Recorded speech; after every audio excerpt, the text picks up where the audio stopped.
Witajcie, mam na imię Agnieszka Góralczyk i w imieniu People with Disability Council zapraszam Was na kolejny z serii wywiad Let's Break the Ice with those who are breaking the walls. A dzisiaj przełamiemy lody z Agatą Spałą. Witaj, Agato. Cześć, dzień dobry, dziękuję bardzo za zaproszenie. Agata specjalizuje się w dwóch obszarach: wsparciu firm i instytucji w zatrudnieniu osób z niepełnosprawnością oraz wdrażaniu dostępnych usług w instytucjach publicznych i niepublicznych. Prowadzi 2 firmy, działa społecznie, trenuje, nurkuje i zwiedza. Pomieszkuje też w Egipcie i, jak sama mówi, w kraju, który z dostępnością nie ma wiele wspólnego, ale warto.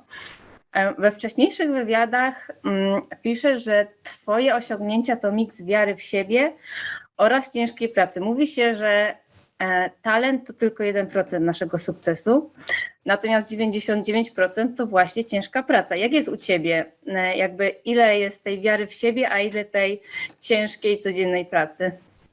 Myślę, że to jest tak, gdybym miała to procentowo ujmować, to byłoby mi chyba trudno, bo to jest jakby taka wypadkowa wielu różnych sił, że dzisiaj można by było powiedzieć też, że tak dosyć intensywnie działam i też myślę, że z sukcesami, tak, wspieram firmę w zatrudnianiu osób z niepełnosprawnością, pomagam instytucjom, tak jak mówiłaś też, w budowaniu dostępności po to, aby po prostu wszystkie osoby z różną niepełnosprawnością, z różnymi potrzebami miały równy dostęp i jakby myślę, że ta wiara w siebie jest taką podstawą, tak, że ja też bardzo, jako osoba z niepełnosprawnością też miałam bardzo mocne wsparcie takie mentalne w rodzinie i myślę, że to jest takie ważne też w ogóle dla nas wszystkich, prawda, ten fundament gdzieś tam wsparcia, w którym wyrastamy, ale jeżeli też nie zawsze ono jest, to myślę, że tutaj mi bardzo pomagało takie budowanie tej jakby poczucia też pewności siebie,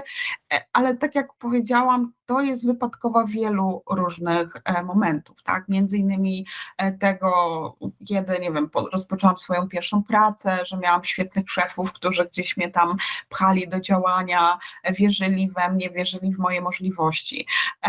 Ja też myślę, że jako osoba z niepełnosprawnością, czasami jednak tych barier różnych do pokonania, szczególnie jakichś właśnie architektonicznych, czy takich barier mentalnych, zawsze trochę miałam ich więcej, tak? Więc myślę, że to jest też taka siła trochę wewnętrzna, że zawsze mimo tej niepełnosprawności jakby szukałam takich sytuacji i takich scenariuszy w życiu, żeby ona nie przeszkadzała mi za bardzo, tak, w realizowaniu siebie, w realizowaniu jakichś swoich potrzeb, marzeń i celów.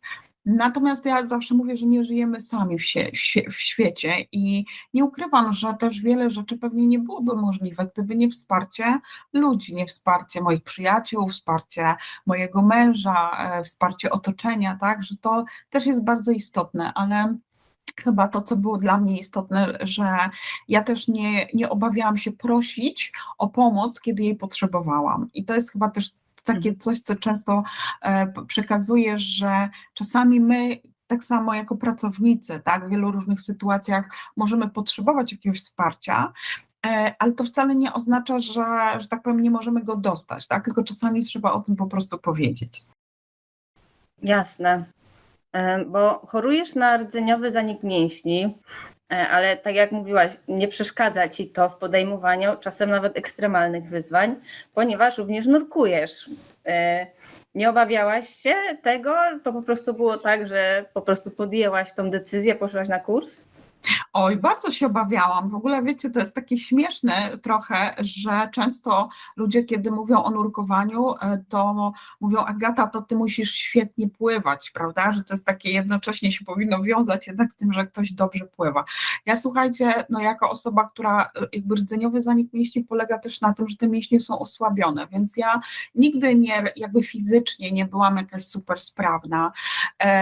Kiedy moja przyjaciółka, która która właściwie była taką osobą, która mi przycierała to szlaki w nurkowaniu, powiedziała mi: Agata, może ty byś chciała jakby spróbować nurkowania, pójść na taki kurs, zobaczyć, to powiedziałam, jakby moja pierwsza myśl była: ale w ogóle jak ja sobie dam radę, tak? Jakby ledwo jestem w stanie fizycznie się utrzymać na powierzchni wody i trochę gdzieś tam tymi rękami macham i popływam, nie utopię się, ale nurkowanie, schodzenie gdzieś pod wodę to w ogóle jest jakiś Mount Everest, tak? Możliwości. Natomiast ja podjęłam nauczanie, jakby naukę nurkowania z osobami, które były przygotowane już jako instruktorzy do nurkowania z osobami z niepełnosprawnością, czyli osoby, które jakby doskonale wiedzą, że są pewne ograniczenia w ciele i że jakby wiedzą, w jaki sposób nurkować, jak wspierać osoby z niepełnosprawnością pod wodą. No i jakby dla mnie, jak do tej pory pamiętam cały ten kurs, jaki to był moment jakby przełamywania siebie i nie fizycznie, tylko mentalnie, tak? Takich jakby przełamywania tego, że się odważę, że to zrobię, że mogę ściągnąć, nie wiem, maskę pod wodą, tak? Bo są takie ćwiczenia, że trzeba ją ściągnąć, później założyć.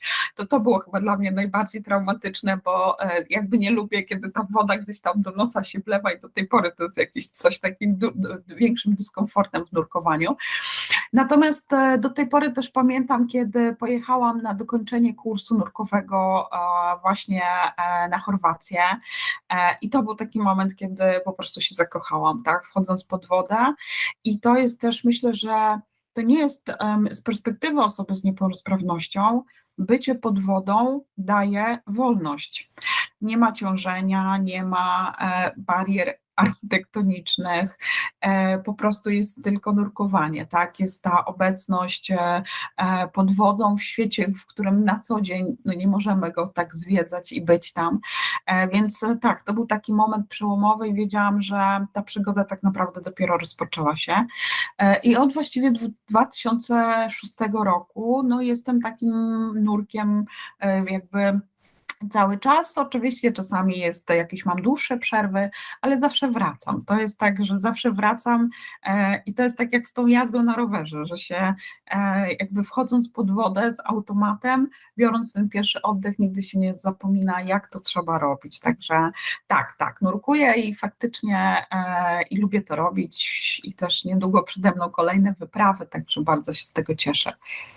Bo dlatego też okresowo jeździsz do Egiptu, zdaje się, ponieważ tam też są fajne bazy nurkowe, ale Egipt, jak sama powiedziałaś, nie jest najbardziej dostępnym krajem dla osób z niepełnosprawnościami.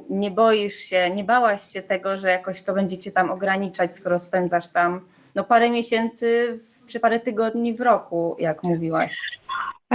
Tak, znaczy generalnie Egipt to oczywiście nurkowanie, piękne rafy koralowe, ciepła woda i jakby wspaniałe miejsca do nurkowania, więc jakby w momencie, kiedy pierwszy raz pojechałam do Egiptu i zobaczyłam tą ferię barw pod wodą, tą no po prostu to jest jakby tak jak oglądamy czasami filmy, prawda, na Discovery, to tak samo właśnie się poczułam, jakbym była w tym filmie i wiedziałam, że Egipt będzie takim miejscem, do którego będę zawsze chciała wracać, a faktycznie w pewnym momencie urodził się taki pomysł w głowie mojego męża, że może byśmy wyjechali tak na chwilę dłużej i spróbowali to połączyć z pracą, tak, czyli jakby kwestia też szkoleń, konsultacji online, wszystko to, co mogłam robić online, połączyliśmy i faktycznie wyjechaliśmy po raz pierwszy na 2 miesiące i no oczywiście nie ma co ukrywać.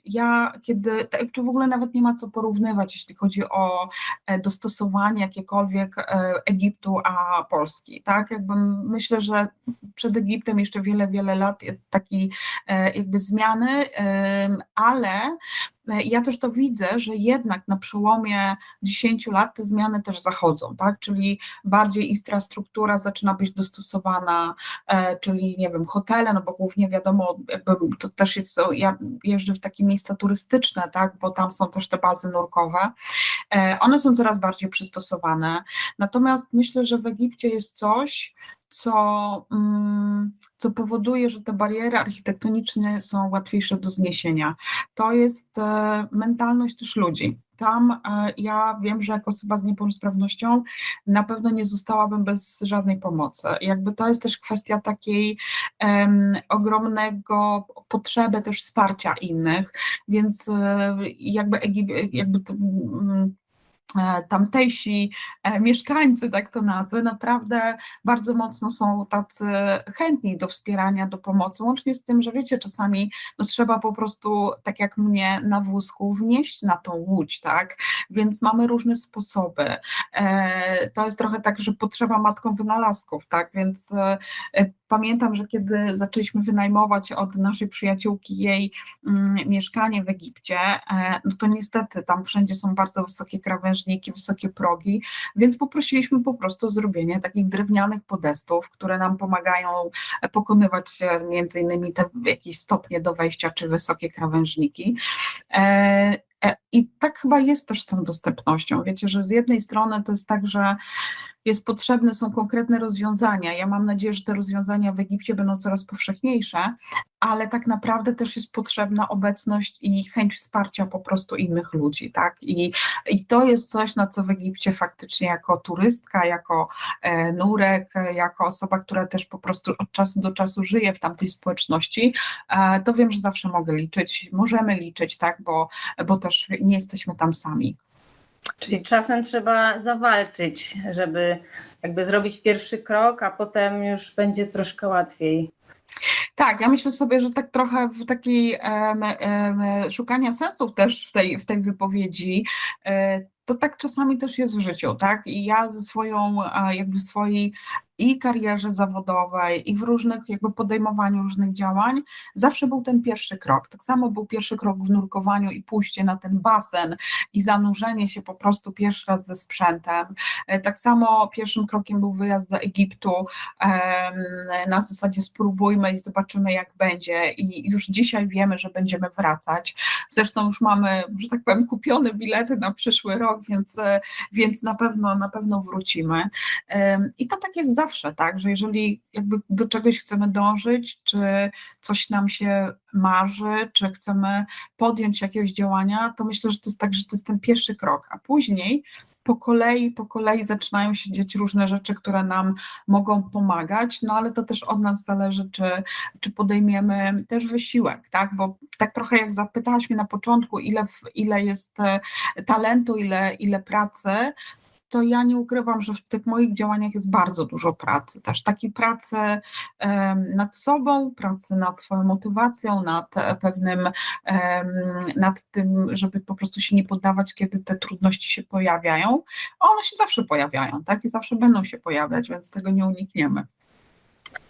Bo na swojej stronie piszesz, że oswajasz niepełnosprawność. Ja mam takie głębokie wrażenie, że ten strach przed niepełnosprawnością wynika z tego, że na co dzień może nie ma takiego kontaktu, ludzie nie wiedzą, jak się zachować, a z drugiej strony osoby z niepełnosprawnością też mają jakąś taką obawę, strach przed tym, jak będą odebrane w społeczeństwie, więc jak przerwać to koło, które jakby daje nam jakąś taką sytuację bez wyjścia? Jak z tego wybrnąć? Mhm. Ja tak lubię jakby to nazywać, że oswajam niepełnosprawność, dlatego że często w ogóle ten termin, nawet jak ludzie słyszą niepełnosprawność, albo że ktoś jest z niepełnosprawnością, to od razu się budzą trochę takie obawy, tak? I to nie jest absolutnie zła intencja, tylko często za tym stoi taka obawa, strach, że nie wiem, co zrobić, nie wiem, jak się zachować, nie wiem, jak podejść do tej osoby, nie wiem, może chciałabym jakiejś jej zaproponować pomoc, ale może ją urażę tym, a może na przykład też w perspektywie zatrudnienia czasami pracownicy, współpracownicy się obawiają, że może ta osoba nie będzie tak skuteczna, tak efektywna w pracy, że może będziemy musieli gdzieś tam za nią wykonywać różne działania. I ja dzisiaj tak naprawdę wiem, że to są tylko i wyłącznie też takie stereotypy, takie obawy, które wynikają z niewiedzy, tak? I jakby one są po stronie jednej i po stronie drugiej, bo osoby z niepełnosprawnością też czasami boją się na przykład ujawnić swoją niepełnosprawność, powiedzieć o niej albo powiedzieć o swoich potrzebach, bo się obawiają, jak będą odebrani, tak? Czyli że właśnie będą, nie wiem, może jako osoby, które ciągle wymagają pomocy, albo że są właśnie jakieś gorsze, tak to nazwę. I tym bardziej, że no jakby też pamiętajmy, że niepełnosprawność nie zawsze jest widoczna, tak? Jakby ja poruszam się na wózku, więc moja jest widoczna, ale jeżeli ktoś na przykład ma spektrum autyzmu i on trochę w inny sposób czasami się może zachować, czasami trochę w inny sposób zareagować, ludzie czasami nie wiedzą, z czego to się bierze, tak? Myślą sobie, kurczę, jakiś dziwny jest, a tak naprawdę to wynika z tego, że trochę inaczej funkcjonuje jego mózg po prostu. I ja dlatego mówię, że ja oswajam poprzez edukację, czyli właśnie poprzez szkolenia, poprzez spotkania, poprzez takie różne działania, jakby też jakby pomagające ludziom doświadczyć trochę niepełnosprawności, trochę poszerzyć tą swoją perspektywę. I myślę, że to jest chyba taki klucz, żeby jakby wzajemnie się edukować, tak, żeby rozmawiać o tym, żeby budować też takie środowisko, czy w pracy, czy w ogóle w życiu, gdzie niepełnosprawność nie jest tematem tabu. I ja na przykład widzę ogromne zmiany na rynku, jeśli chodzi o w ogóle udział osób z niepełnosprawnością w takim życiu społecznym. Bo zobaczcie, dzisiaj, jeżeli zobaczymy na media, poszukamy w mediach społecznościowych, osoby z niepełnosprawnością prowadzą swoje kanały edukacyjne, nie wiem, jest jakby dużą popularnością, cieszą się na przykład, jest kilku takich tiktokerów, którzy bardzo otwarcie, przełamując jakby naprawdę różne tabu, mówią o niepełnosprawności, o pracy, o związkach, o seksualności, no tak naprawdę mówiąc po prostu wprost o wszystkim. I ja myślę, że to tak naprawdę buduje tą wiedzę i buduje taką myśl, że wszyscy w sumie jesteśmy tacy sami, bo tak naprawdę wszyscy mamy podobne potrzeby, mamy podobne problemy, tak?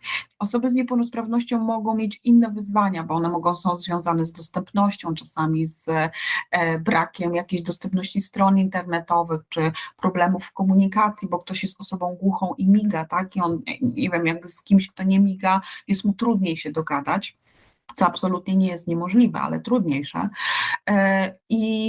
I to też jest jakby fajne, że dzisiaj możemy wykorzystywać wiele różnych kanałów do tego, żeby po prostu się wzajemnie edukować.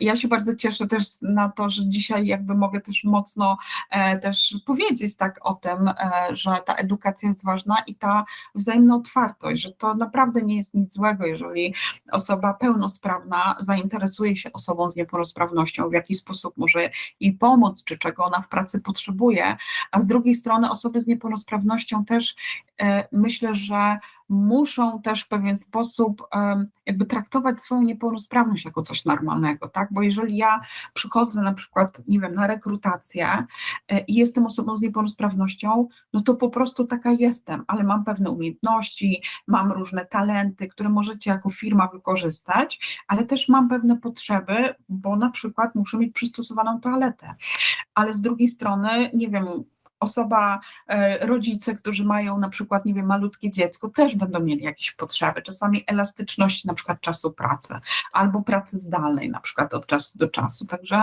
myślę, że to jest ta kwestia zrozumienia, że tak naprawdę my wszyscy mamy podobnie, tak? Tylko czasami mamy inne scenariusze i inne wyzwania. Dokładnie. No, ja mam nadzieję, że tymi wywiadami dołożymy chociaż taką malutką cegiełkę do tego całego projektu, jakim jest dostępność i właśnie te przełamywanie lodów i oswajanie tej niepełnosprawności, bo to jest ogromnie ważne, tak jak mówisz. To jeszcze na koniec powiedz, jakie są Twoje plany na najbliższy czas? Lecisz do Egiptu? Tak, lecimy do Egiptu, ale to dopiero w przyszłym roku. Teraz na razie jesteśmy bardzo mocno skupieni tutaj, bo też mówię ja też z mężem jakby tworzymy takie partnerstwo życiowo-zawodowe, więc faktycznie przez najbliższe miesiące jesteśmy bardzo mocno skupieni na pracy i na realizacji swoich projektów, natomiast faktycznie w marcu wybieramy się do Meksyku i to jest takie nasze spełnienie wielkiego marzenia nurkowania w cenotach i w ogóle zwiedzenia trochę tego miejsca. No a później, kiedy przyjdzie jesień i w Polsce zacznie się robić coraz zimniej, to mamy taki plan w przyszłym roku powrotu do Egiptu, pewnie myślę, że na jakieś 6-8 tygodni, także taki jest nasz plan wyjazdowo-nurkowy. No a póki co pracujemy, działamy i rozwijamy jakby swoje gdzieś tam zainteresowania. Także taki jest plan na przyszły rok. Słuchaj, no ja Ci bardzo dziękuję, że zgodziłaś się na ten krótki wywiad i życzę Ci wielu sukcesów. Nie wiem, czy życzę Ci więcej wyzwań, bo chyba masz tyle projektów, że Ci nie starczy czasu na więcej, ale mam nadzieję, że zrealizujesz wszystko, nad czym teraz pracujesz z sukcesem i będziemy miały okazję kiedyś jeszcze się spotkać. Tak, dziękuję bardzo. Też mam taką nadzieję i po prostu życzę Wam wszystkiego najlepszego i przede wszystkim wiem też, że jako firma robicie bardzo dużo w kontekście jakby takiego jakby rozwoju też wiedzy, tak, na temat w ogóle różnorodności, więc ja po prostu bardzo kibicuję i bardzo się cieszę, że tworzycie takie miejsca pracy, firmę, która jest dla wszystkich, tak, i która nikogo nie dyskryminuje i nie wyklucza, także tego Wam dalej życzę. Dziękuję bardzo, Agnieszka, za zaproszenie. Super, dzięki również. Do zobaczenia. Do zobaczenia.